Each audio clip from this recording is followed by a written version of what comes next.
3,500 कोटी रुपये आतापर्यंतच्या इतिहासात बालाजी 3,500 कोटी रुपये. तसं बालाजी देव माहिती देणारा बालाजी आणि त्याच्या नावाचं कल्याण आहे. बालाजीचं कल्याण होणार ते मला माहित होतं.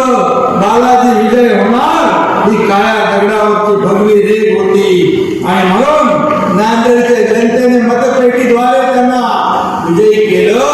आणि त्याचबरोबर हदगाववरून बाबूराव कदम. आता बाबूराव कदम त्याला बाबूराव आला बाबूराव. अरे बाबा हे नरेटिव्हमुळे दिल्ली स्वारी चुकली पण मुंबईची धडक जोरात मारली त्याने.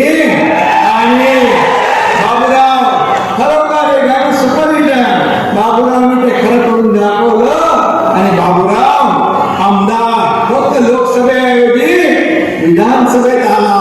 आणि म्हणून बाबूरावचं पण मी मनापासून अभिनंदन करतो. या ठिकाणी बोंडाळकर एक विशेष म्हणजे आपला जिल्हा प्रमुख खूप नावं यायची, खूप सर्वे यायचे. अरे बाबा आनंद बोंडाळकर मागे राहतोय आनंद बोंडाळकर.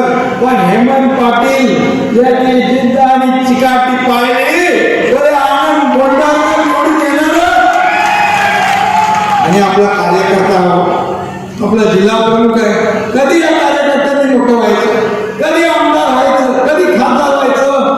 अरे हा पक्ष आपला कोण्या मालकाचा नाही, कोण्या नोकराचा नाही, मालक नोकर नाही, माझ्या सकट आपण सर्व कार्यकर्ते आहोत. हा कार्यकर्त्याचा पक्ष आहे, कार्यकर्त्याचा.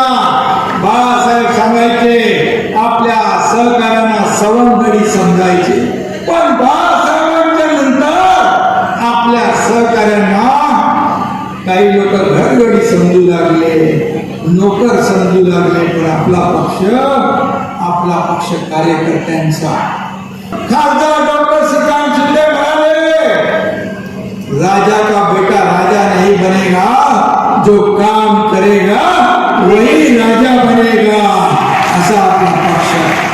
आणि म्हणून हेमंत पाटीलचं मनापासून अभिनंदन केलं पाहिजे.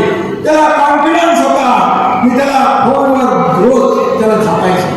बोले अरे तो मागे नाही बोलतो साहेब निवडून आणला.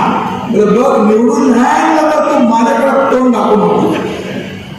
पण त्यांनी रात्रंदिवस मेहनत केली आणि या तिन्ही आमदार निवडून आणले.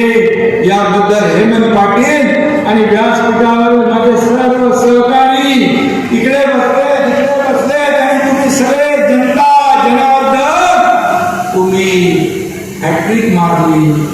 आता 3 अधिक 4